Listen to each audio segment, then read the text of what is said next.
pledge allegiance. Your flag ain't my king.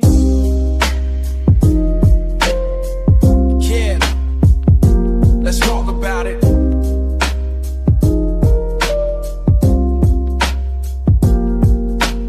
Street corner sermon, breathing out these true vapors. See the system sending sons to die for the papers. Another war they made, another soul gets traded. While we building up a kingdom that is never faded. They draw the party lines, wanna know which shot I'm taking. But the cross on my back is the only statement I'm making. Love your enemy, that's a revolutionary order. Wash the feet of the one who stands across the border. They got their thrones and their crowns, their empires of sand. But the kingdom of God is the ground where I stand. So when they beat the war drums and they ask for my hand, I say no king but Christ in this promised land.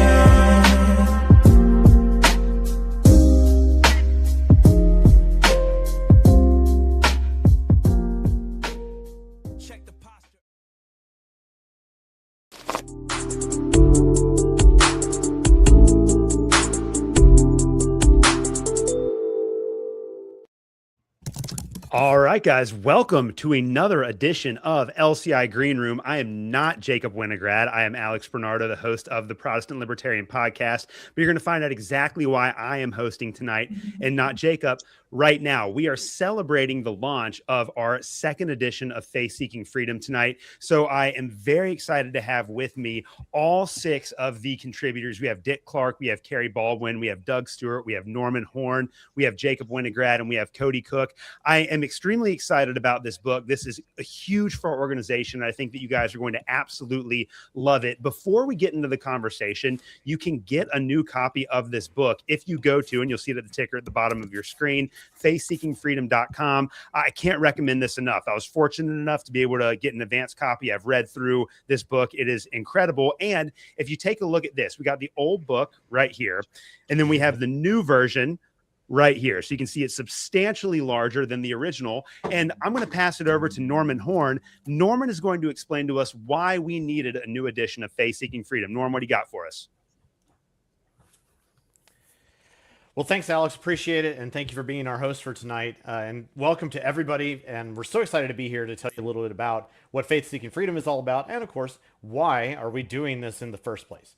Now, we released the first edition of this book in about 6 years ago. It was in 2020. We had we conceived of the idea even earlier than that, but during the pandemic, or at least as things were kind of completely off their rockers for a while, we set out to just go for it. And we thought that this would be a really fascinating project to undertake. The four of us original authors, and that being myself, Kerry Baldwin, Doug Stewart, and Dick Clark. We're all here. Now, though, that we have had to kind of wrestle with. The fact is that, you know, at the time, we didn't even have chapters in the original book about things like the COVID-19 pandemic. We felt like we kind of missed a few things over time as well. And so we wanted to add on new material. We wanted to update a little bit. I don't think really we felt that we needed to change very much. But we did feel like that there was a lot more we could say and that we really wanted to say. And so we endeavored to figure out what that would look like. The result of that was a little bit unexpected. We thought that we were initially going to be adding on maybe 50, 60 questions. We ended up adding over 120. And that is in part because we just kept on realizing that there was more to say.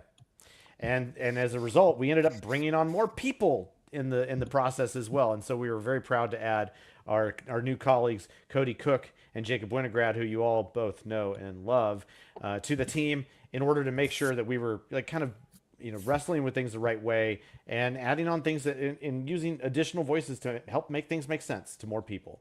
And the result is something kind of awesome. Like we said, we started off with like just over 100 questions, and now there's 228. It's so many that we can barely keep count of them at times. And so that's really exciting, guys. It was a labor of love to do the first edition, and this one was perhaps in some sense even a greater labor of love because it's over double the original size. We've even jokingly talked about how this is the only place in which inflation is desired, is in inflating the size of this book. because it is, of course, a way in which we have distilled a lot of the knowledge that we've gained over the years and are trying to bring that to our fellow brothers and sisters in Christ, as well as, frankly, other libertarians out there who just have questions as to what Christians might say about these sorts of things. There are plenty of non-believers out there who are interested in what we have to say. So that is amazing, guys. And so as it stands, guys, thank you for your support of our organization. And we hope that you will take the opportunity to continue supporting us via buying the book, by getting yourself a signed copy with our limited time left matching campaign that's going on right now. And if you donate over $100 to LCI, we'll send you a signed copy of the book by all 6 of the authors. It's kind of interesting. None of us have all been in the same room at once. Now, each one of us has met each other at different times of our lives, of course.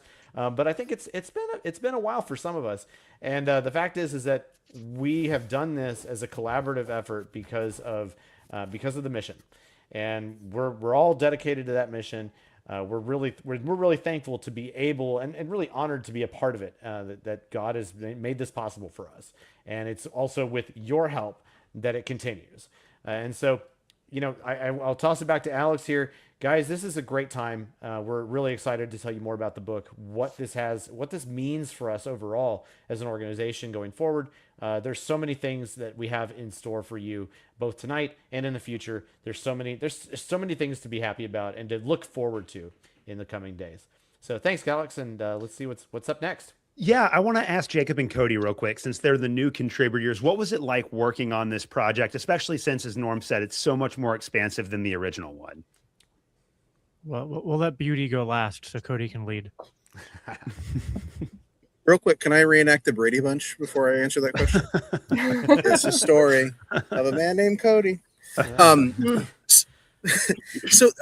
This was my first kind of collaborative project, and it was really interesting to be a part of it. I mean, it's one of those things, I think, being on the outside, you don't necessarily know how the sauce is made, but you may have some ideas. I mean, there's sometimes arguments over wording or how this question is resolved or whatever, but it's always, friendly, I think, in the right spirit. And, I think it ended up being a really great product that I'm really excited to share with everybody. I worked mostly with Jacob, actually, because there were a few sections I contributed to, but Jacob and I did the Christian nationalism chapter together, and that was a lot of fun. And there's some things where we kind of differ in how we approach it, but we came up with something together that we were both really happy with. And I think that's really kind of what this project is. It's really a collaborative project where, rather than kind of all of our idiosyncrasies showing up individually, I think what you have is something that really represents LCI very well. But by kind of maybe smoothing over some of our differences and coming up with something that we're all really happy to put our name on. So anyway, so it's really exciting for somebody who has, if you're somebody who has an interest in libertarianism, Christianity, how those two things fit together. It doesn't really matter where you're coming from. I think you're going to find, if you're libertarian left, libertarian right, or Reformed or Anabaptist or whatever. I think you're going to find this to be a really a great project, really great book, and something you're going to want to come back to and share with others as well. Yeah, I would add to that I think there's a unique process in trying to sort of bring your maybe unique ideas of what you think is important to a particular subject, but then trying to find a way to fit that to where there's still a unified voice throughout the book. And when you kind of read through the book, both the old one and the new one, trying to sort of find a way to match tones while maintaining distinctive points of view is it's an interesting challenge, and it was a good challenge. It was a challenge I was looking forward to, and I enjoyed. And I got to learn. I think I got to work with just about everyone here for the most part. I think the person I worked with the least was probably Norm, but then we worked a lot on the through the editing process, where he had some disagreements, and then he conceded that I was 100% right, and so everything stayed exactly the way it was. That's totally how it went. But same with Dick at the end. We didn't really work together, but we had questions in the same chapters, and then we kind of had to do work to not. Our answers weren't in contradiction, but we just kind of like found ways to make one question kind of like it actually worked out sort of organically, kind of like it spontaneously ordered itself, you could say, that our answers sort of fed into each other's like preceding questions and answers. So it was really cool to kind of see all that come together. Yeah, I love that. Now I have one question for the original contributors. And so you guys can all answer this shortly, or you guys can pick and choose. But for Dick, Kerry, Doug, and Norm, obviously the original version of Faith Seeking Freedom came out quite a long time ago. Was there anything that changed in your thinking between the first version of Faith Seeking Freedom and the new one that came out today? I don't think anything changed in my thinking as such. I think that what happened was, over the course of 6 years, my thinking and reasoning on a lot of these questions became more sophisticated, because we've just had a lot more time to think through some of these things. Lots of new things came up that weren't issues back in 2020. I think, for example, like the transgenderism stuff has really hit hard in the past 6 years, and that wasn't such a forefront issue.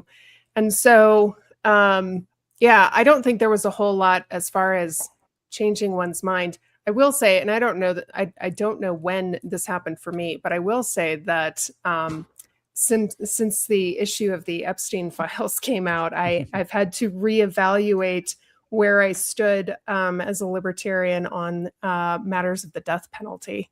So, and I don't, at any rate. That sounds like a good conversation for an upcoming episode of The Green Room, airing sometime later this month. Yeah. I was going to say, Kerry, there was also a pretty big change when it comes to abortion policy in the United States since the first edition was written, right? Yeah, there were intervening historical events, That's right? true. Yeah. Yes. Yeah, that I guess I'm the only one who had to actually recant something from the book. So I had predicted in my original chapter that Roe v. Wade would never be overturned, and I was pleasantly surprised that it was. Now wait a second. We have to caveat that. You said in the original edition that the reason that it couldn't be is that it would also need to repeal Dobbs at the same time. So technically, you were correct. Well, and as I recall, part of my rationale for that was that in the excuse me, I'm forgetting what it is. It's not Dobbs. It's Planned Parenthood versus Casey. In Casey, one thing that they talk about is that they couldn't overturn Roe because that would overturn court precedent and challenge court precedent as something that has any sort of staying power. And so that's why I figured that they would never overturn Roe's, because they couldn't tolerate the egg on their face. But apparently that wasn't a factor in their decision in Dobbs. All right. Any of the other original contributors, what's changed in your thinking since then? Yeah, I don't think my thinking had changed that much. I feel like I've mostly been singing the same song since I became a radical libertarian about 25 years ago. But we just got a chance to find out things that people wished we had talked about, right? And so I think that discovery process of, hey, enjoyed your book, but why didn't you talk about this? Or why didn't you talk about that? And even now we're getting some of those questions after everything's finalized, and, oh, we wish you'd talked about this. So it was just neat to get that feedback and say, oh yeah, libertarians do have something to say about this. And by the way, there is this intersection maybe with Christian doctrine where a Christian libertarian is going to be the best informed on this. And let's explain how that might be. So to me, it was just great fun getting to expand the conversation to talk more broadly about more issues. So. Yeah, Doug, Norm, anything you want to add to that? Yeah, I was going to. Go ahead, Doug, please. Yeah, no, I was just going to say, I was going to jokingly say, but Kerry kind of said it for us, that we didn't really change our opinion very much because, we already have all the right answers. It's just that we didn't have as many answers and we didn't have time to do it. There's a graphic that's going to be going around on social media that's basically says that we had 230 reasons to become a libertarian Christian, and we had more, but we just had to get the book published. And so we can keep answering these questions over and over. And a lot of times we do develop and hone in on how we nuance our answers, how we are they more sophisticated, as Kerry said. Things like pandemics were not quite hypothetical in mid 2020, but the dust settled by the time we got around to this one, and so it was an opportunity for us to dive into that a little bit more and have it with a kind of nice to have some hindsight, right? At the time, the lab leak theory was only 6 months from becoming truth because it was apparently a conspiracy at the time. So, we had the opportunity to sort of have some hindsight on things like pandemics, but it was mostly a theoretical. What would libertarians say if there was a global pandemic? Well, we have that ability to do that. The other thing is that we wanted to do was obviously cover topics that we only barely touched on in the book. Like, we touched on them in the original edition, but it was like, man, these really deserve another chapter. So, but nothing's really changed though. Norm, go ahead. Yeah, and I don't want to throw anybody under the bus, but I would suggest that there are a couple things that did kind of change in our outlooks. One would be the importance of certain topics. At the time, I think we did not see that, for instance, that like at the 2020, it wasn't very clear that Christian nationalism was going to be something that we really needed to address. Well, it gave it some time, and that became something we really did feel like needed to be addressed. So there were some things that evolved in our kind of the way in which we gave like priority or instance to the talking points or the addressing certain types of topics. I think there were some things too that probably evolved in my mind, at least with respect to strategy. Now, maybe at the core, it's all the same, but the way in which we kind of think about it and really like address that, kind of head on, I think changes a little bit. Part of that is that I think it's just become like, it's like the older I get, the less I trust the government. It's like we keep saying like, oh, you don't trust the government in anything, but it's like, well, wait a second. How do you practically deal with that sometimes in your own life? And I think it continues to, we've seen a continuing erosion of even the tiniest of things that we think, well, maybe, just maybe they might get something nominally correct, or at least they're heading in the right direction, and they continue every time to fail and to demonstrate that. And so kind of that means in some sense that we're addressing things a little differently sometimes in the book. And I think that comes through in what we're trying to, what we're trying to bring forward. But you'll note, like, we didn't change much in the theology section. That didn't go anywhere. It's mainly in the stuff like policy, strategy, the topics that we address and we find to be most important that I think we kind of found a little bit of an adjustment on. Well, I think it's just a reflection of the increase in the Reformed representation here, because now we kind of have like the Westminster shorter and longer catechism. Now we have the Libertarian Christian shorter and longer catechism, essentially. Oh boy. Okay.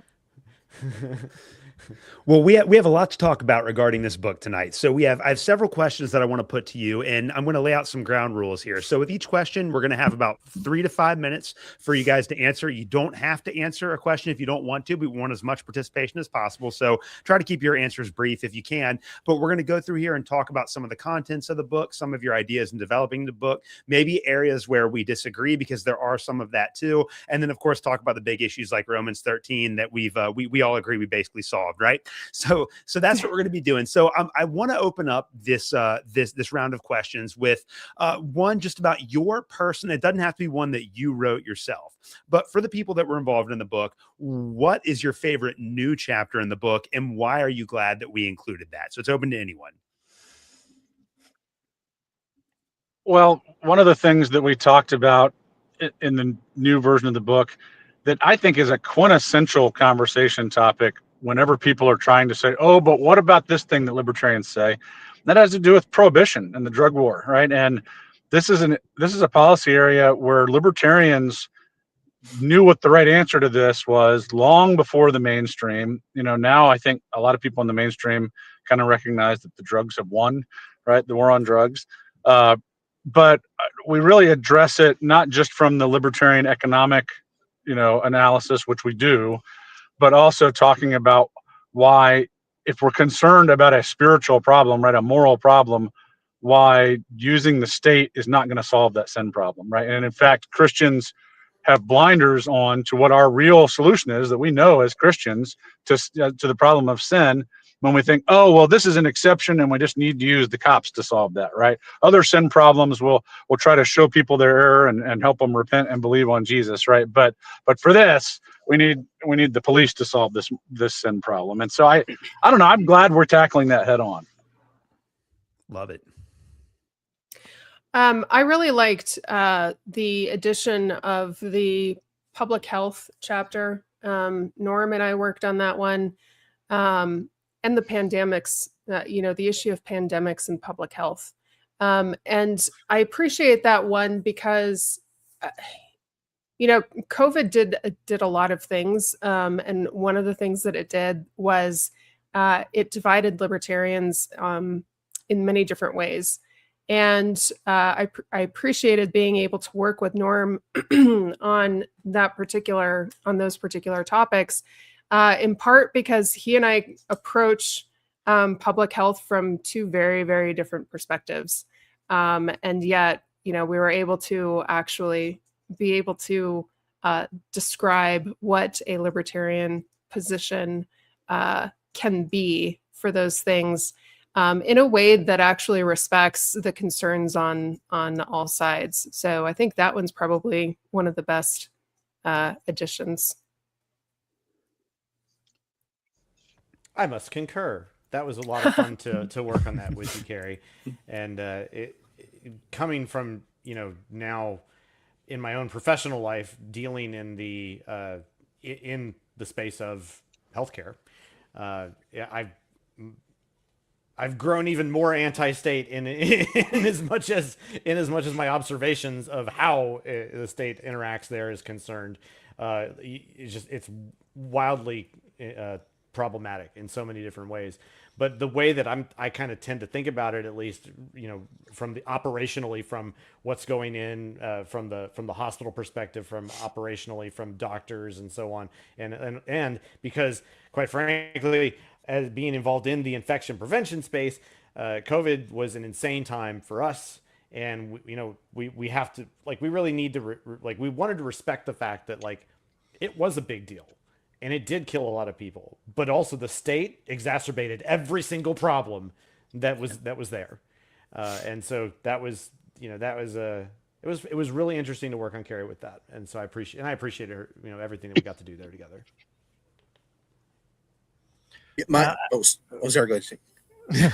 Well, we're probably going to say the same thing, which is the section we worked on together. I mean, it's hard to pick a favorite, but I will say that I think, Cody and I had an important task with the Christian nationalist section because, so the first, if someone's not going to read the book in order, they're probably going to go to the abortion section first.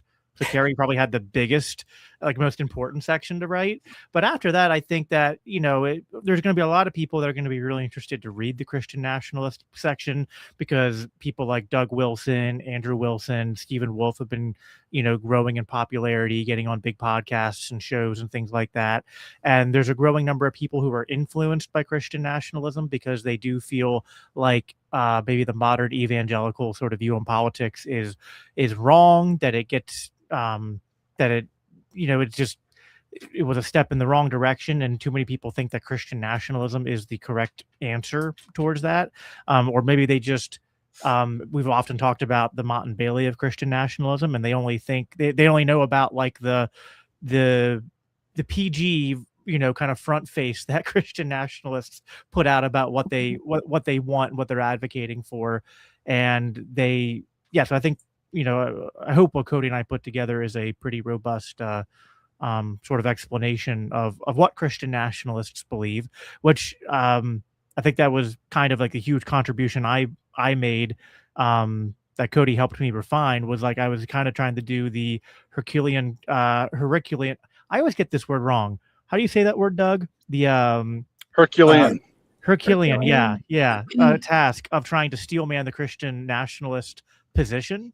And that's only for the purpose of, if someone is influenced by those ideas and they don't feel like someone who is disagreeing with them is trying to make a genuine effort to explain their arguments or explain their point of view, then they're not going to want to listen to it. So I tried to open up with here's what Christian nationalists believe.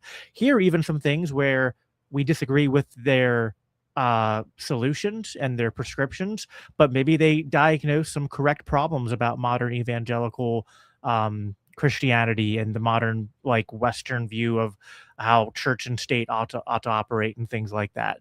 So I'm really excited for people to read that section and to get feedback on it. Yeah, I'm excited about that chapter too, not because I wrote it because I was excited about it. And so it was one I was glad to work on, because I think for me, having been somebody who, when I became a Christian, I was really interested in, sort of polemics and that kind of offensive Christianity. As I get older, I find that I'm more interested in getting Christianity right than I am in telling everybody else why they're wrong. I think both are important, but I want to get Christianity right first.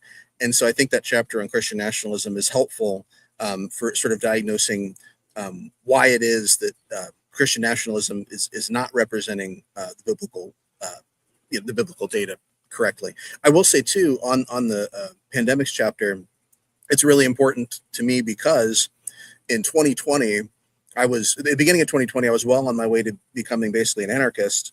And then COVID happened, and I thought, well, maybe this is the kind of situation where you want to have a government that can manage this kind of stuff. And then they managed it horribly.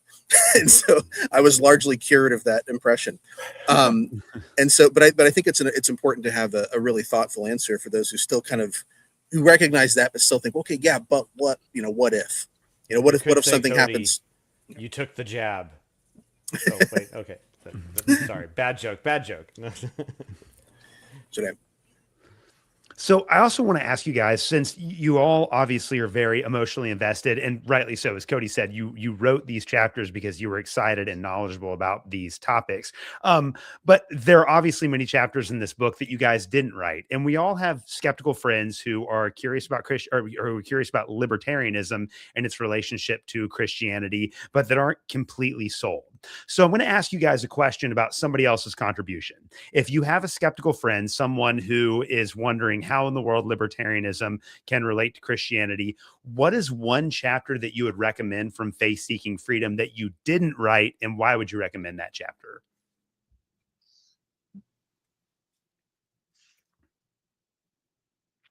Okay, I'm glad we're thinking deeply about this. Is good. I can go first. Go ahead. I would Doug. say it's probably Kerry's chapter on abortion. It couldn't have been written by anybody else, and I don't mean that because she's a woman and she's the only one allowed to, but because she's good at it. And even as she said earlier, the answers and thought process became more sophisticated. This is a much better chapter, and it's also just articulated in a way that I couldn't have. So it would be the first one I would go to. Love it. I think the introductory chapters are still of great value, because there we are introducing concepts, defining our terms, really setting us apart from, conservative and liberal Christians who have just embraced the two-party paradigm. And so we are not operating on those same premises. And so those introductory chapters are really useful in helping define our terms and helping people to see that this is a legitimately different approach to politics than what they're accustomed to. Yeah, I think that the chapters on healthcare and health policy generally are just so important, because there's this trap where some Christians say, oh, I'm supposed to be benevolent as a Christian, and aren't these health policies benevolent, such that I just per se must support them as a Christian?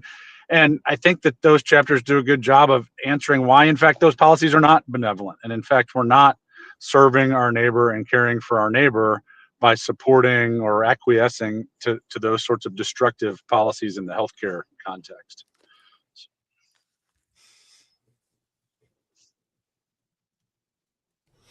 I'm going to have to just echo Doug on this one, that I do think the abortion chapters are really important, and the way in which that we're addressing that is not even merely from a Christian perspective, but it is a distinctly libertarian approach to the issue itself.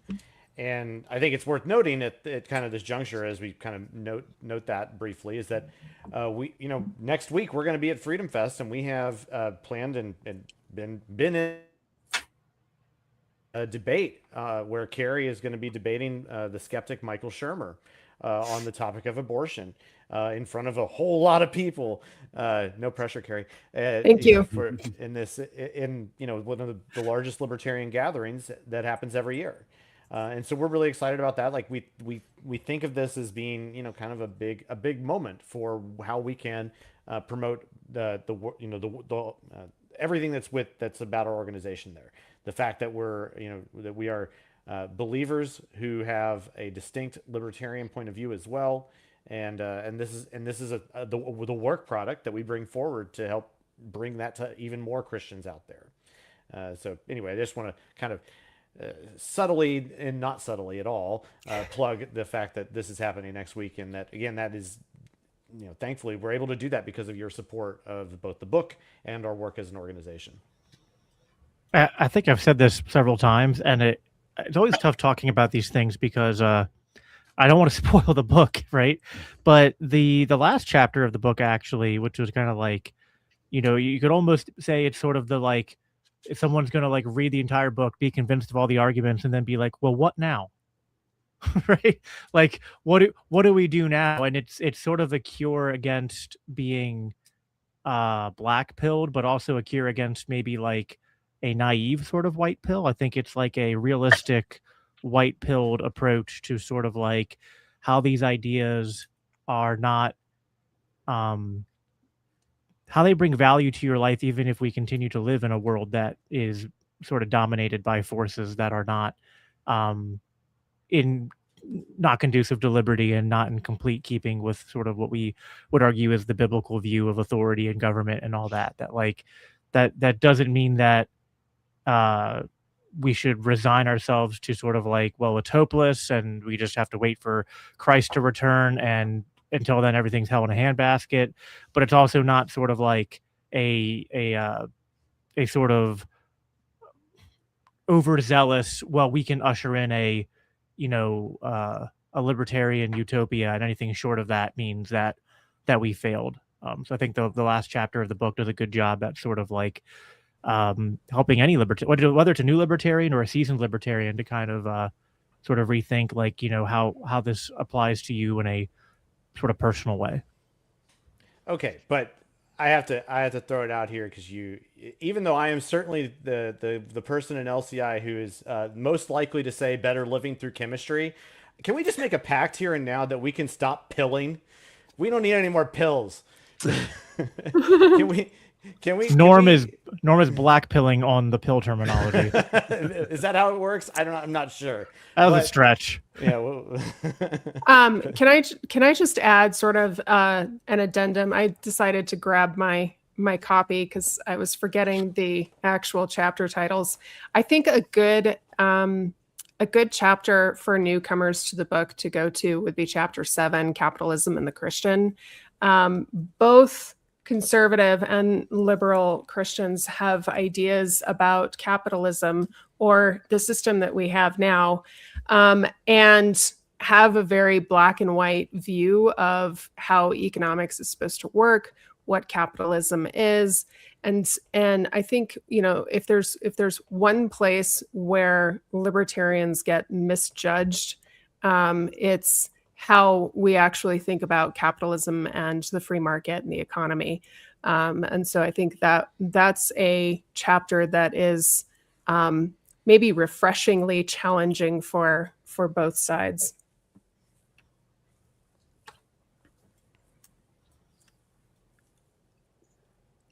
All right, well, I got another round for you here. So this one, we have to kind of think deeply about this. I want you guys to name one non-libertarian thinker that has influenced how you think about faith and freedom. And this could be for the good or for the bad, right? So if you read Karl Marx when you were 16 and you realized, holy crap, I want the exact opposite of that, that would be a non-libertarian thinker that influenced you to think about faith and freedom.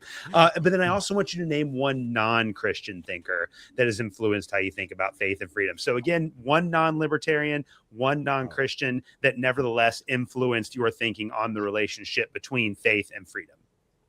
Well, for me, it's easy to answer both of those questions. I mean, on the non-Christian, it would be Murray Rothbard. I mean, reading Anatomy of the State was just a, well, yeah. I mean, it was I don't know how to see. Norm just put a prohibition on the pill language, and I was going to say it was a huge red pill, but I can't say that now. So, congratulations, Norm. Prohibition has failed again.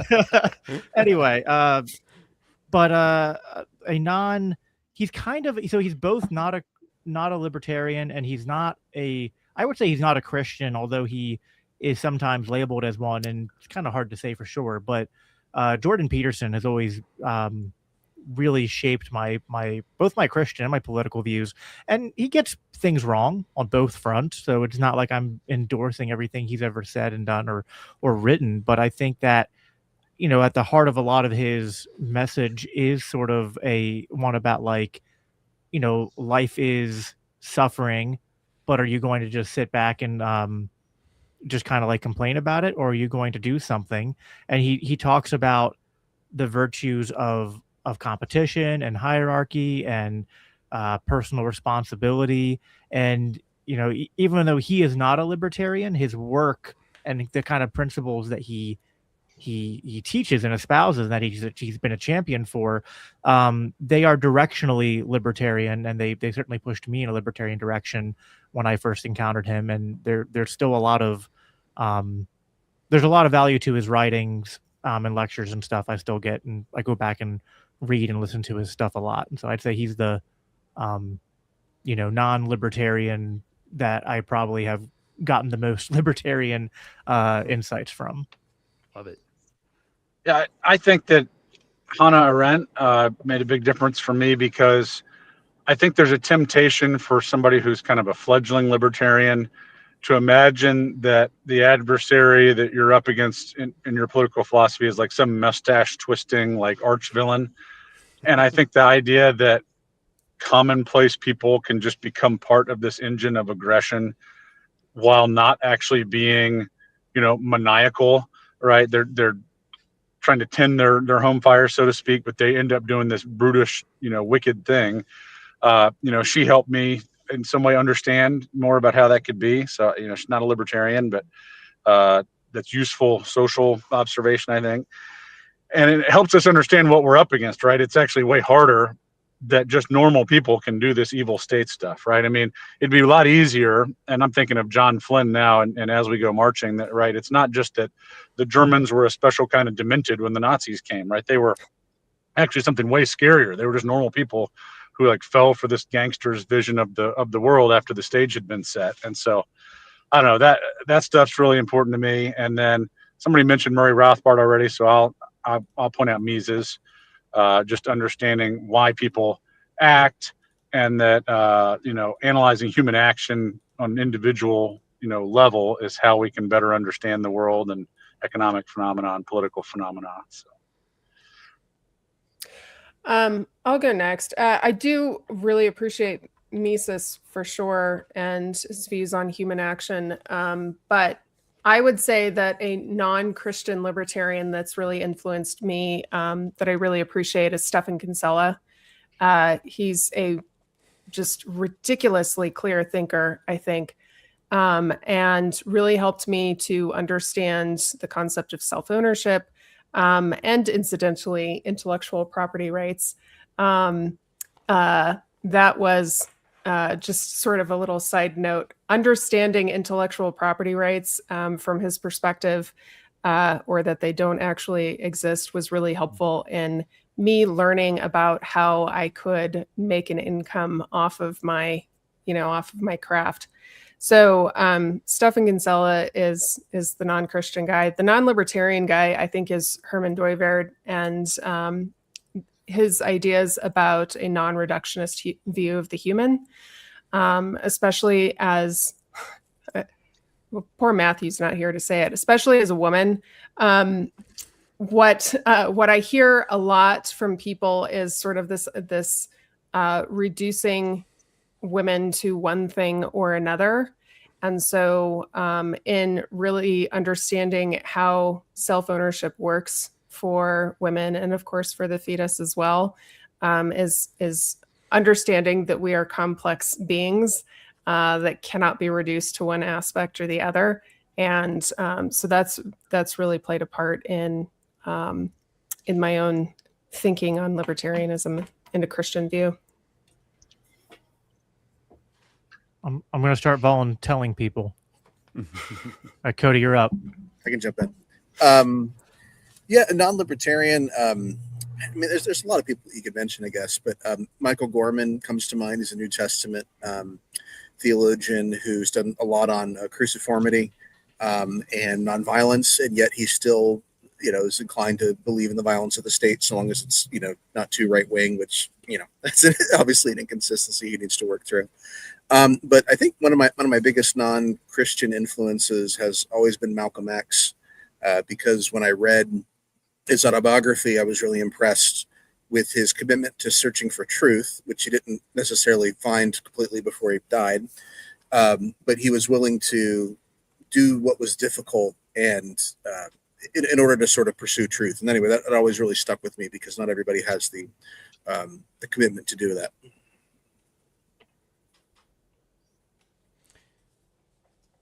All right, Doug, you or me? I'll go. I've been sitting here thinking, I don't know, who do I say, Brian Zahn or Scott McKnight, but both of them I can just, they're not libertarians, although a lot of libertarians like some of their theology. Scott McKnight in particular because of his King Jesus gospel, and so for me, a lot of this comes down to Jesus is Lord and Caesar is not, as my hat says. And Brian's on very much because earlier on he wasn't doing this on purpose, except theologically sort of differentiating between what empire is and what civil governance is. Now, he didn't put it in those terms particularly, but he very much made a very great case against war and against, well, what would later, what we would call like domestic policy for the same reasons. He just didn't agree with that. So he would be the Christian non-libertarian. And let's see, I have it in my acknowledgments here. Probably, I would say a non-Christian libertarian would be probably somebody like Jason Brennan, who really influenced my thoughts on just the overall direction of libertarianism as a thought process, and then also his views on immigration and basically open society. So, yeah. Interesting.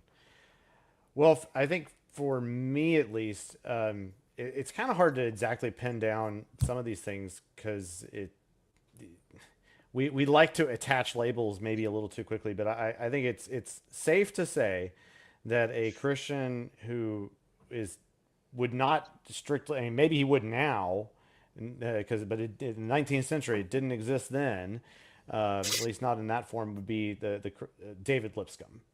There's just his work. The most unsurprising answer Norman has ever given. Yes, exactly. And for a variety of reasons, like it's almost unheard of in the 19th century to find someone who was both an abolitionist and anti-war in the antebellum South. And like, that's remarkable on its face. And the fact that, he did this, not with some complex economic analysis. He did it and believed this because of through the scripture. And in another book that I've got that's hopefully coming out before the end of the year here, I kind of make the claim that this is one of the earliest examples of a thoroughgoing biblical theology of the state that you'll find, and that he's doing it in a particular way. in contrast to the other types of analyses that he would have seen at his day and age. And so I think that's pretty fascinating. As for a non-Christian, I mean, we've named a bunch of them. I could probably add on a few extras in there, ranging from folks like Robert Higgs or Walter Block, great folks who are just pillars in the libertarian arena. Hans Hoppe, lots of really great people out there who we've learned from, and many of whom are cited in the book. So in Faith Seeking Freedom, so you will get a lot of these useful little tidbits here and there, throughout our kind of additional resources at the end of every chapter, in fact. But Norman, did David Lipscomb ever read Romans 13? In fact, he certainly did. He certainly did, and it's addressed in his book on civil government. Speaking of Romans 13, Jacob, I'm really glad that you brought that up because I did want to talk about it. I had perfect segue. I had the privilege of helping to develop the scripture index for this book, and no one listening to this will be surprised that Romans 13 is the most cited passage in the book.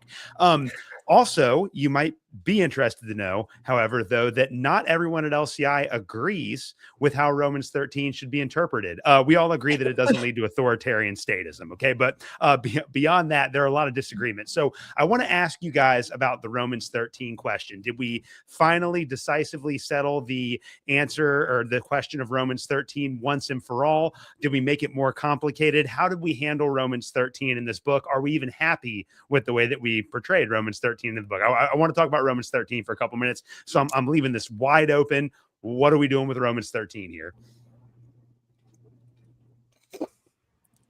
Come on, go ahead, Jacob. Yeah, you want to. I'm always the one going first. So I mean, listen, I'm going to be completely honest. I wouldn't say I'm unhappy with the answers. I'm not completely happy because there are some slight points where there's different emphasis or slight disagreement on really not even disagreement on conclusions, just disagreements on sort of like line by line exegesis, right? But this book wasn't really supposed to be like doing that necessarily. And we have podcasts, we have articles. You could do probably a book on this at some point, right? On just the different views on Romans 13 from a libertarian perspective. That was a subtle, not so subtle hint that's in the works. So I do appreciate, though, in this book, and Norman's always done this when he's on podcasts and appearances he does, is sort of the reinforcement that, like, although we do talk about Romans 13 a lot in the book, that, like, there are other passages in the Bible, it turns out, right? Like we don't actually have to like open our Bibles up, and when we talk about authority and government and law and justice, it's like we don't have to start at Romans 13 and then work our way backwards from that.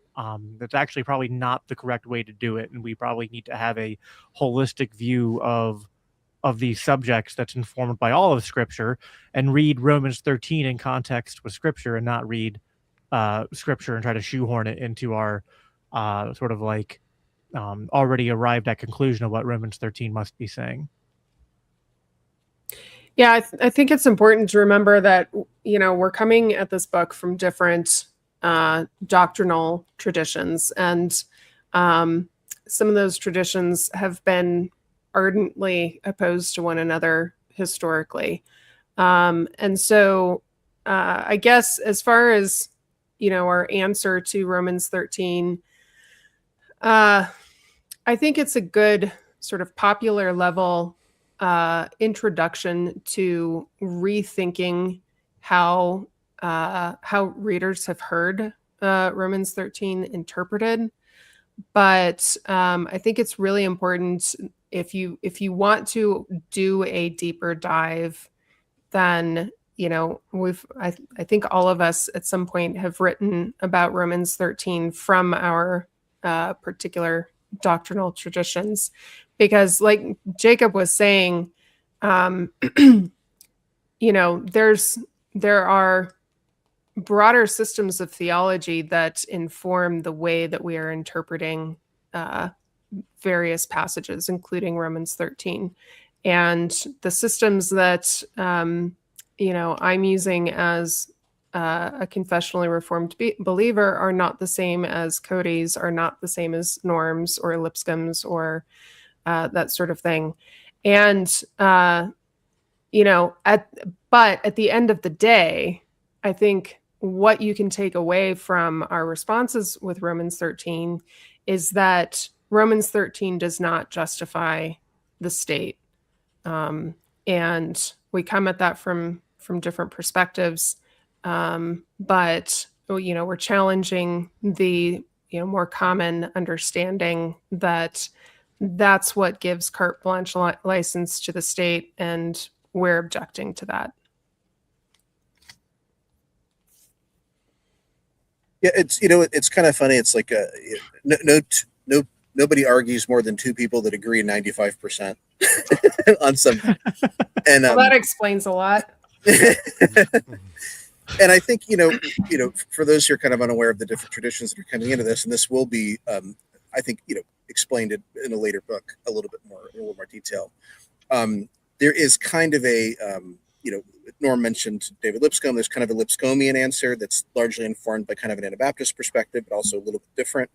And so, Norm and I are in a large agreement on that. There's a Reformed perspective that is different in some ways, but as Jacob said, and maybe it's easier for me to say because I'm a little more inclined to Norm's view on this, but I think the way we've addressed Romans 13, I think we're still all kind of saying a lot of the same thing. Well, I think we're still saying things that we pretty much all agree with. There's a matter of maybe what we leave out or how much we emphasize. But at the end of the day, I think that the book is a great starting point. Once again, these are short answers to short questions. But somebody who wants to dig deeper and sort of see the way that someone who's Reformed might kind of tweak it, or Anabaptist or whatever, there's lots of other stuff we've done with that. In fact, I think Alex did a podcast last year on different libertarian takes on Romans 13, which would also be a good introduction to that subject.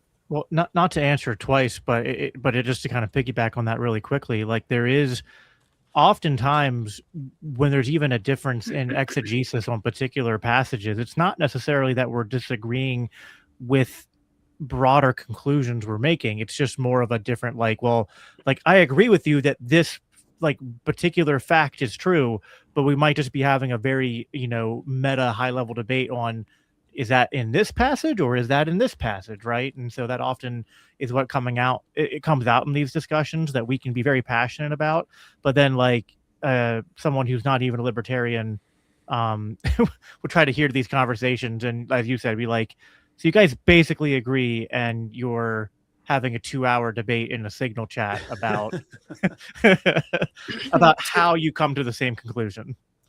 2 hours, that's it. Well, yeah, I was trying to grade on a very positive public-facing curve. It's all.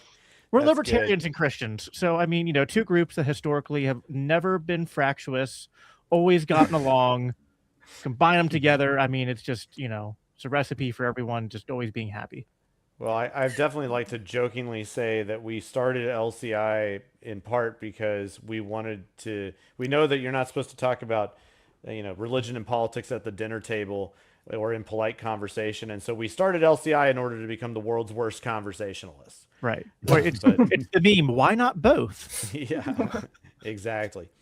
I would like to just,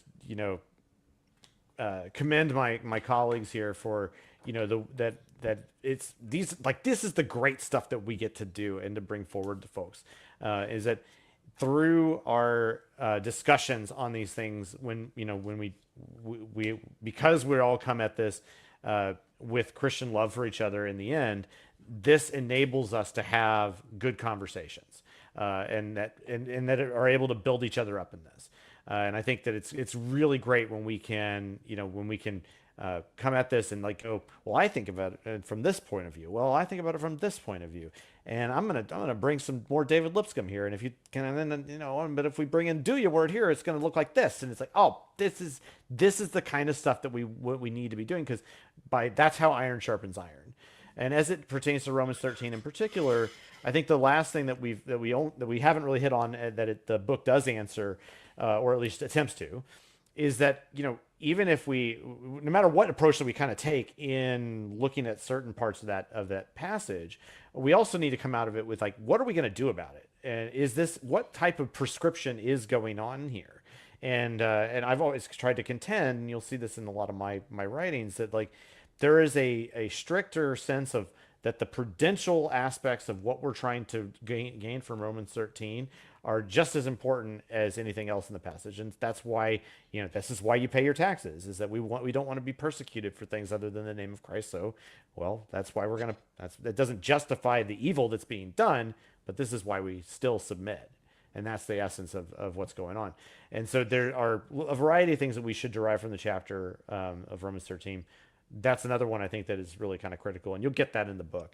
And then, of course, again, as we've mentioned it multiple times, it even says at the end of that particular question that there are additional interpretations.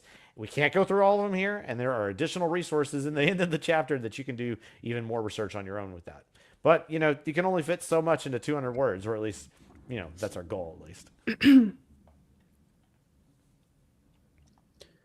All right. Well, I do want to remind our audience, you have about 10 or 15 minutes left before we're going to start wrapping up for the night. If you guys have any questions for any of the guests here, for all of the guests here tonight, send them into the comment section and we'll try to get them read out towards the end of the episode. As we start to kind of draw to a close, I want to ask you guys about the impact of this book and what kind of impact you would hope that it would have both on the libertarian movement, but then also within Christianity as well. And I know that I think one thing we definitely all agree on is that while it would be amazing if every Christian that we knew became a libertarian, it would be even better if every libertarian that we knew became a Christian. It's obviously our ultimate goal, right?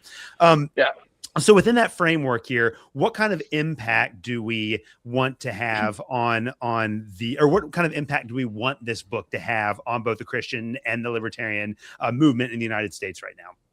So or across the world? Yeah, to me, it's just so important that we recognize that even people who aren't believers have access to like the introductory level understanding of right and wrong, right? Like we know that from scripture that like even non-believers, even the Gentiles can perceive things about what's right and wrong. And if you have somebody who has successfully perceived that statism and domination of others through violence is evil, and then they get presented this false Christianity that advocates for violence against your neighbor, they're gonna rightfully be turned off from that false Christianity that they think is Christianity, right? So to me, that's one of the most important things we can do is show why allowing your neighbor to be free and promoting, political liberty for everybody is something that's actually in keeping with Christian social doctrine, with the teachings of Jesus.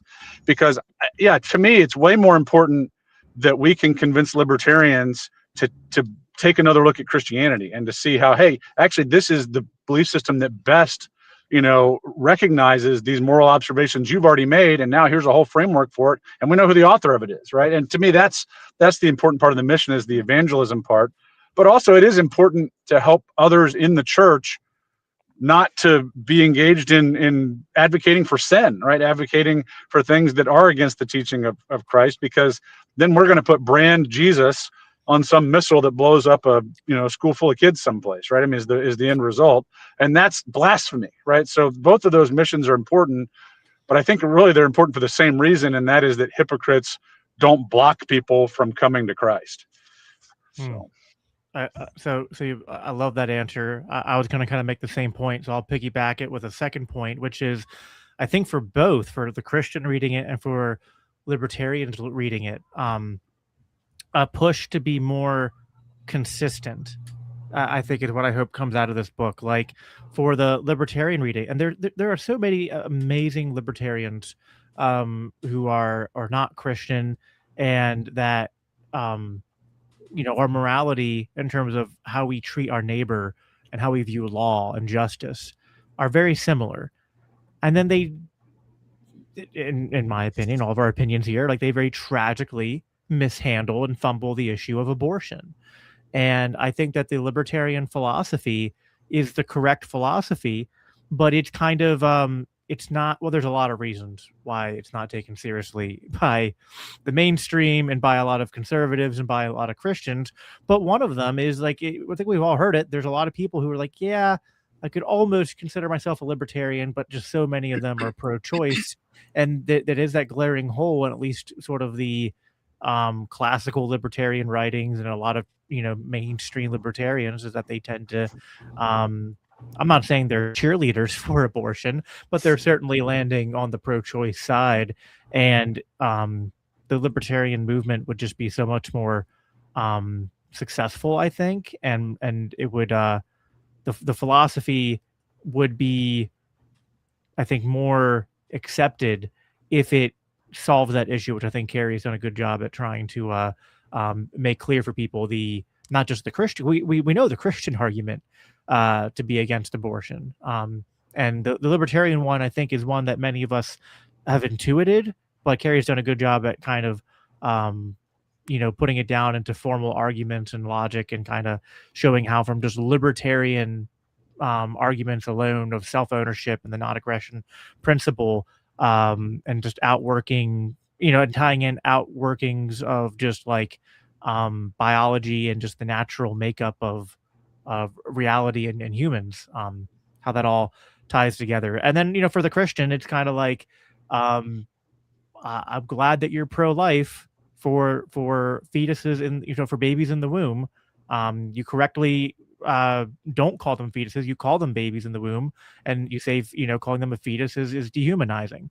But then to kind of say, all right, well, to just call dead babies in Iran or in Gaza or any other parts of the world just collateral damage is also dehumanizing, right? If we're going to be against the wrongful slaughter of innocent life, then we should be consistently against that, and we shouldn't have exceptions. And there's so many Christians that I think need to just understand that the call of a Christian to understand the moral decree of God, and that there's not these weird carve-outs and exceptions for public life or political life, that people putting on badges and people who are elected by democratic elections or appointed to positions, that they don't suddenly enter into a special space where what would normally be wrong for them to do suddenly becomes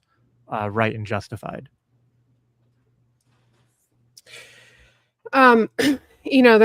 There's a lot that I could say, and will actually come out in my debate, I think, with Michael Shermer at Freedom Fest. But I think for me, the most important chapter that I wrote was on abortion. I have really tried very hard to reframe that debate. I do believe that libertarianism is necessarily pro-life, but I do also believe that libertarianism is incredibly distinct from the conventional argument. And if there's one thing that I wish libertarians, whether you're Christian or not, pro-choice or pro-life, if there's one thing that I wish they would hear from my argument, is that we have way more common ground, even on the topic of abortion, than anybody else. And when you look at Gallup poll numbers for where people fall on the abortion topic, you have the extreme right, who's just 11% of the minority now, who believe that abortion under any circumstance should be banned. You have the extreme on the left, which is quite a bit more. It's gone up. It's around 30% who believe that abortion should be a free-for-all. There should be no restrictions on it whatsoever. But the majority of Americans are what I call are in the gray middle. They recognize the complexity of the issue. They believe that abortion should be legal only under certain circumstances. But they default to that position often because they fail to imagine what solutions might be for particular situations. And they're the ones that I think will resonate the most with my position, whether they lean whether they're pro-choice leaning or pro-life leaning. But the fact of the matter is that this doesn't have to be a debate, an intractable debate of hyperbole and rhetoric. We can have an honest conversation. We can listen to one another, and libertarians, I think, have the high ground when it comes to this topic. So many aspects of the way in which we manage to interact with our fellow Christians come down to the questions that are not so much even questions of principles, but one where there is a failure of imagination. And I think that I kind of want to dovetail off of what Kerry just said there, because what she's noting is, and this is why the abortion issue is so important. It's why things like the prohibition issue are so important, and why we should talk about things like the pandemic, because people can't seem to imagine what life would be like if it weren't for the powers that be, reigning in control and bringing order and things like that. What we as libertarians, I think, really we have the high ground in this. It's absolutely critical that we take it. And the rhetorical high ground here, because we have better ideas in the end than the opposing side in this respect. Because people who want to exert control over others cannot do so in such a way that is moral, and it will almost invariably result in even results that are opposite of what they actually want and intend. Unless it is truly just to be in control and have a result of destruction. And so getting our fellow believers to recognize that God created a win-win world where if we just stopped campaigning for domination over others, that we can build a better future that looks entirely different than our own, that what we experience right now, even though this is probably the greatest time in the history of mankind to live, in terms of the amount of prosperity that's available, the amount of innovation and amazing experiences that one can have in this world. There is so much more ahead of us, that if we just learn to interact peaceably together, that we will have access to. And this ranges from the way in which that the state has robbed us of a golden age of health, to the incredible innovations that are happening even now in technology, but then even more so, the fact that we're also being robbed of a peaceful world through the repeated and just never-ending wars that we keep on having to experience because of people in power who want to get what they want. And so, what do we hope for this book? I mean, is it going to change the world? Not immediately. We know that. But this is one more layer of attack that we're bringing against the powers that be. This is one more step down that pathway of resistance against the powers that be, and against bad ideas that set themselves up against the knowledge of Christ. This is about tearing down strongholds. We're talking about, the 1 Corinthians style right there. And so that's what it's all about, guys. That's I guess where I wanted to make sure that we didn't miss right there. Should we let Cody answer before he's Can I just counterpoint to that real quick, or can I elaborate on that? So some of those strongholds are strongholds in our conscience, right? Where we're going to convince ourselves that this time God's plan is not the right plan and I've got a better idea, right? That's what the elders of Israel did when they decided God's not our protector, his judges aren't good enough, we're going to raise up a king, right? I think that, yes, we can work toward a more just society, but I can avoid sin better if I understand how to avoid committing injustice, right? And so to me, that's so important. When Jesus talks about the beam in the judge's eye before he goes after the speck in the eye of the guy being judged, right? He's talking about me, right? I've got to make sure I'm not doing something that violates the rights of my neighbor before I can get on my neighbor's case about the thing that he's doing, right? And so, put on your own oxygen mask first, right? Evangelists, purge your own sin, right? That sort of thing. And I think the book hopefully helps some people achieve that who are already believers, and maybe they'll now see how some state policy they advocate for is inconsistent with following Jesus. Beautiful. Well, we're getting close to the end of time today. We have 2 questions in the chat. I want to highlight both of these questions real quick. And in fact, the first one comes from Fat Bearded Chef, and he asked Catholic friendly ? I'm going to go ahead and answer that question. I know that I host the Protestant Libertarian podcast, but I was born and baptized Catholic.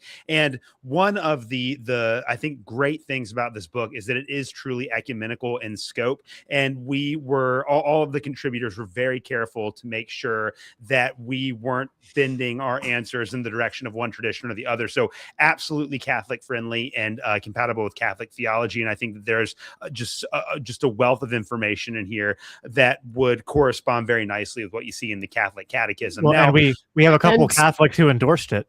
Yes, we do. And the future book that has been alluded to throughout is also going to have a Catholic perspective. So yes.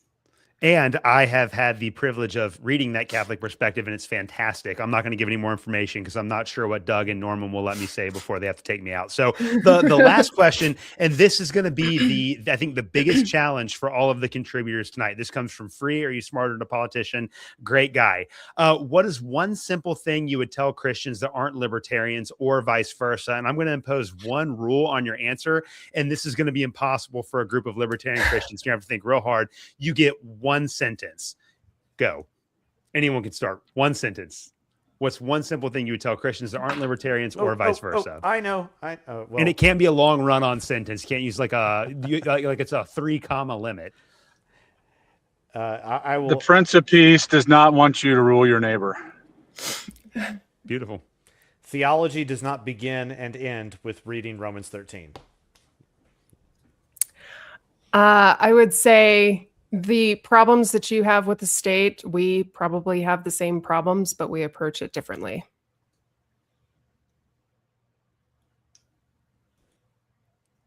All right, Jacob, Cody, Doug. You're thinking real hard about this. It is a lot harder to say one sentence than to say 20 sentences. Go ahead. A second. I was going to say loving your neighbor means at minimum not initiating harm against them. Yeah, I mean, I think I would say something like, and I've said this a lot, whatever law that you are proposing to enforce, would you want to, pick up a gun and enforce it in the sight of Jesus watching you do it? So it's what would Jesus do from the 90s, but with a libertarian twist. Sorry, that was 4 sentences, but I don't know what you want from it. That was an impossible challenge. We have a new swag idea, Doug. Yeah. All right, so that leaves Doug. Jesus is Lord and Caesar is not. Beautiful. All right. Before we announce to everyone what all of our platforms are and where they can find us, got to give a shout out to Fat Bearded Chef. He's ordering the book now. He says thank you, but we thank you for ordering our book. And then the great Amity, we all love Amity. She says Free and I are Catholic, and I gave an official endorsement for the book, so we absolutely love that. Very Catholic friendly book.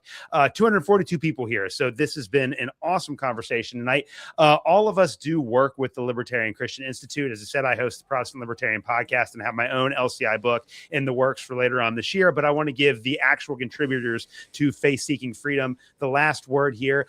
For those of you guys that are on the panel that contributed to the book, what platform or work do you do for LCI, and where can people find you? And We'll go in whatever order you guys want to. Jacob, you've been first all night, so I'm actually going to go ahead and pass it to you. Go ahead and get the ball rolling.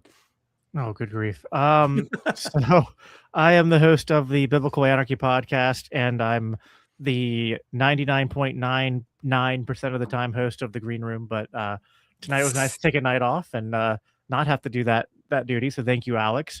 And I have my own book, which is coming out probably later this year, I still think, which is sort of, it started out as an anti-war book and ended up being a little bit more, but I'm really happy with the end product there. And I try to help run our social media, try to help promote all of our shows at the Christians for Liberty Network. And I'm just happy to be part of a group of people that that see that Christ is King, and that are happy to kind of want to talk about the important intersection between these ideas, because I really do think they matter. I think that Christianity has something to offer libertarians, of course, and I think libertarianism is a important political philosophy and tool. It's part of our reason and natural law philosophy tradition that humans have developed over centuries, and it helps us to be better Christians. It helps us to love our neighbor more. It even probably helps us to help God more, to love God more too, I would say. Yeah, right, so I've known Norman for 20 plus years, and have kind of talked with him a lot along the way. We're on some of the same. Yeah, and we've kind of chatted via email for that whole time, and so I was really excited to be involved in the first version of the book, and now this expanded and updated second edition. I've written a few articles for the website, but I would say my major involvement has been on this book project, and then on a few podcasts that I've been allowed onto. But mostly, I'm out here in the world doing applied libertarianism, trying to change laws and navigate the legal system with people. So you'll find me at my law practice website, I guess, clarklaw.com.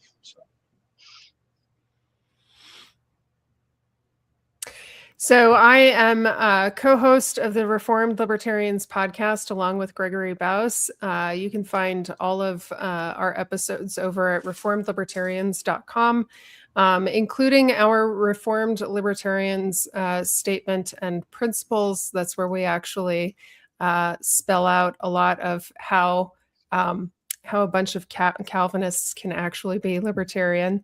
You can also find my work over at mereliberty.com. If you want to see my writings on abortion or my episodes on abortion and this whole libertarian take on it, you can go to mereliberty.com/abortion.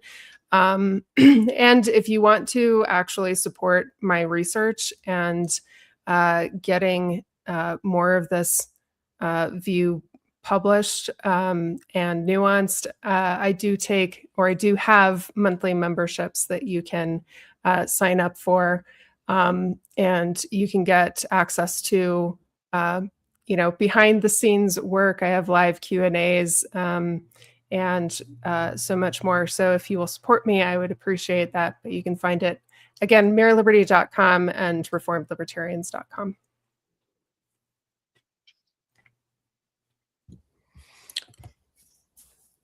I am the content director of LCI, and here, I'll put myself up there. I'm the content director at LCI, and I'm also the co-host of the Libertarian Christian podcast, and Cody Cook is my other half. Although we don't share each episode, we share every other episode or something like that. So, yeah, that's my role here. I guess that sounds like I should go next. I'm the lesser host of the Libertarian Christian podcast, and also LCI has published my book, The Anarchist Anabaptist. So this is my second book project with Libertarian Christian Institute, and hoping for some more collaborative things and some. Doug and I also have some ideas for other things that our colleagues could work on, but we won't say much more about that right now. It's important to know that Cody Cook proceeds from both the Libertarian Christians podcast and from Doug Stewart. Wow. All right. Well, I'm your friendly neighborhood executive director of LCI and also the host of the Faith Ventures podcast, where we talk about inspiring stories of Christians doing business for the glory of God and looking at the intersections of faith and work movement, careers, and the way in which we think about the modern economy and work from a Christian point of view. And so that's definitely kind of an interesting little splinter piece of interesting ideas in capitalism and work that I hope that a lot of folks will find beneficial. It's been a lot of fun to do that.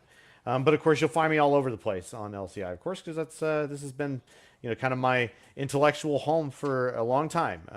Being the founder of the organization along with a few others, including Doug, back in 2015 when we incorporated it as prior for quite a long time before that too. But now we've existed as LCI for longer than LCC existed prior, and we're really proud of that. And it really is all because of you guys who support us, and then my amazing colleagues over here who are doing such incredible work all the time on behalf of the cause of Christ and liberty. And you can, you can be part of that too. Again, we appreciate your support. If you're already part of our support crew, thank you so much for that. We're excited to keep on producing and doing it in a sense as a function of what you enable us to do. And so if you're not part of that, then we invite you to come and join us, because it is so much fun when we're able to defend the truth and defend liberty in this way. And we invite you to, if you want to participate by writing articles with us, if you can just contribute to the cause, we really appreciate that. And so that is why we do what we do, guys. It's all because of you guys and who are listening in now. And we hope that you'll enjoy the book. We hope that you'll continue supporting the work. And we look forward to every day where we get to continue doing this for you. And on that note, we appreciate all of you guys being here tonight. Again, pick up a copy of the book. It's expanded. Like I said at the very beginning of the show, the original's on the bottom, the new one's on top. It's so much bigger. Hang on, Alex. I got to interrupt you, Alex. The one that you have is actually thinner than the actual full copy because it didn't have the discussion guide in it or the index or anything else. So those ratios that he was holding up. So this is the I don't have the original one. That was nice. Yeah, I'd have to go off camera to get that. But yeah, I'm just going to tell you that, and I'm going to correct Norman for a second. We hope you'll enjoy this book. No. We know you'll enjoy this book. You just got to get it and read it. And put me back on for just a second, Alex, because I want to say one more thing before we go, and as I kind of failed to mention this. That's okay. Norm, we're going to give you the final word here. Oh, okay. Well, all right, guys. Let me kind of end with this. If you're on the fence, this is the perfect time to make a donation or purchase the book, because right now we are ending tonight our $6,000 matching campaign. We're all over 90% of the way there right now. We have a generous donor who's matching dollar for dollar every donation through the end of this month. And so if you're on the fence and you're kind of considering, I don't want to do this, I'm not sure about that, but I kind of like these guys, this is the time to do it. So we really appreciate that. Join the Insiders crew. Go to libertarianchristians.com/donate. We would love to have you as part of the organization in this regard, supporting it and making sure that we are continuing this work of spreading liberty and the cause of Christ. So thank you guys for being here. This has been awesome. Pay attention next week, because we're going to be talking, to you live from Freedom Fest at some point or another. We'll at least be giving you updates one way or another. It's going to be an exciting time. Kerry's going to be doing a debate. Doug's going to be doing a debate. He might even do a second debate. We're not even sure yet. They keep on changing the rules for us. We're not sure why. But if you're going to Freedom Fest, please come and see us. We will love to hang out with you and to shake your hand and give you a hug. And guys, again, thank you so much for being here. Go forth and conquer, guys. This is the time to do it. We have so much ahead of us. All right, Alex, you want to close us out? Absolutely. Is there a button I'm supposed to press, Jacob? See, I'm not Jacob's norm. This is the no one knows 0.01% of the time yet. No one knows how to close the stream. We're just going to be stuck on here forever because. All right, well, thank you all. Trapped in the computer screen. Yes. All right. Thank you all for being here, and we'll be back again next week with more content. Have a good night.